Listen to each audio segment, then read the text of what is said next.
इलाहाबाद के उपचुनाव का शंखनाद भी हो चुका है और लगभग हर चुनाव की तरह उपचुनाव में भी सभी राजनीतिक दलों की जीत के दावे हैं। लेकिन इलाहाबाद सीट का इतिहास क्या रहा है और इस बार की समीकरण क्या बन रही है, एक खास रिपोर्ट के जरिए आपको दिखाते हैं।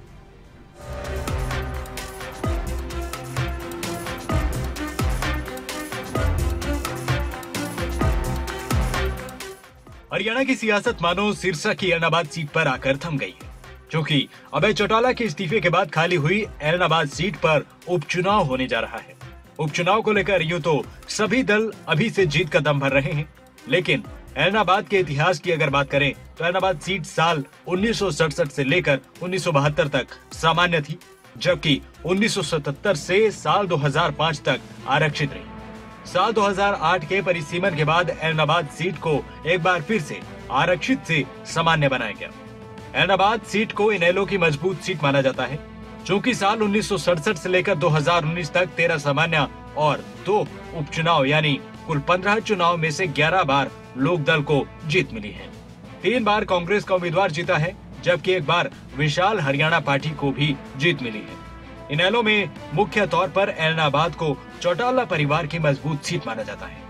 साल 1970 में हुए उपचुनाव में इनेलो सुप्रीमो ओम प्रकाश चौटाला जीते और साल 2010 के उपचुनाव में अभय चौटाला विधायक बने। फिर 2014 और 2019 में यानी अब तक कुल 3 बार विधायक बने। लेकिन 27 जनवरी 2021 को किसानों के पक्ष में सरकार के खिलाफ अभय चौटाला की ओर से विधायक पद से इस्तीफा दे दिया गया। अब इनेलो एक बार फिर जीत का दम भर रही है। अभय चौटाला ने खबरें अभी तक पर कहा है कि किसान आंदोलन को राजनीतिक आंदोलन बताने वालों को उपचुनाव में जनता जवाब देगी। ये जो चुनाव है जी, इस चुनाव के अंदर कांग्रेस आपका भाजपा और जजपा की तो मेरी ख्याल जमानत भी नहीं बच सकती। अच्छा, इस चुनाव में इस बात को लेकर के फैसला होगा।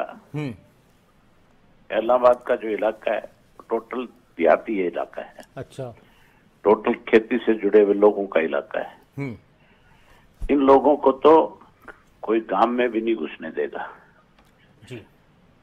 सही मायने में ये जो रोजाना खड़े होकर के बकवास करते हैं कि आंदोलन किसानों का नहीं है, ये आंदोलन चंद लोगों का है। बता दें कि इलाहाबाद सीट जाट बाहुल्य सीट मानी जाती है। बीजेपी की बात करें तो पीछे 2 चुनाव 2014 और 2019 में पार्टी से पवन बेनीवाल इलाहाबाद में दूसरे नंबर पर रहे, लेकिन अब पवन बेनीवाल भी किसान आंदोलन से नाराजगी दिखाते हुए बीजेपी छोड़ कांग्रेस में शामिल हो चुके हैं। ऐसे में देखना यह है कि बीजेपी और जेजेपी गठबंधन किस उम्मीदवार को मैदान में उतारता है। साथ ही कांग्रेस से भरत सिंह बेनीवाल चुनाव लड़ते आए हैं, लेकिन इस बार पवन बेनीवाल के शामिल हो जाने से कांग्रेस किस पर दांव लगाती है। सवाल ये भी कि कांग्रेस की ओर से नेता प्रतिपक्ष भूपेंद्र सिंह हुड्डा या फिर प्रदेश अध्यक्ष कुमारी शैलजा कौन से नेता के पसंदीदा चेहरे को टिकट मिल पाएगा। इनेलो को लेकर सियासी गलियारों में चर्चा ये भी है कि अभय सिंह चौटाला कुरुक्षेत्र से लोकसभा चुनाव लड़ चुके अपने छोटे बेटे अर्जुन चौटाला को उपचुनाव से विधानसभा की राजनीति के लिए लॉन्च कर सकते हैं। बहरहाल देखना यह होगा कि सभी राजनीतिक दलों में कौन कौन से चेहरे आमने सामने आते हैं और कौन से उम्मीदवार और दल पर इलाहाबाद की जनता भरोसा जताती है। क्या अभय या फिर इनेलो अपनी सीट बचा पाने में कामयाब होंगे? किसानों के लिए इस्तीफा देने के चलते हुए उपचुनाव में क्या जनता किसान आंदोलन को जहन में रखते हुए वोट करेगी या फिर नहीं?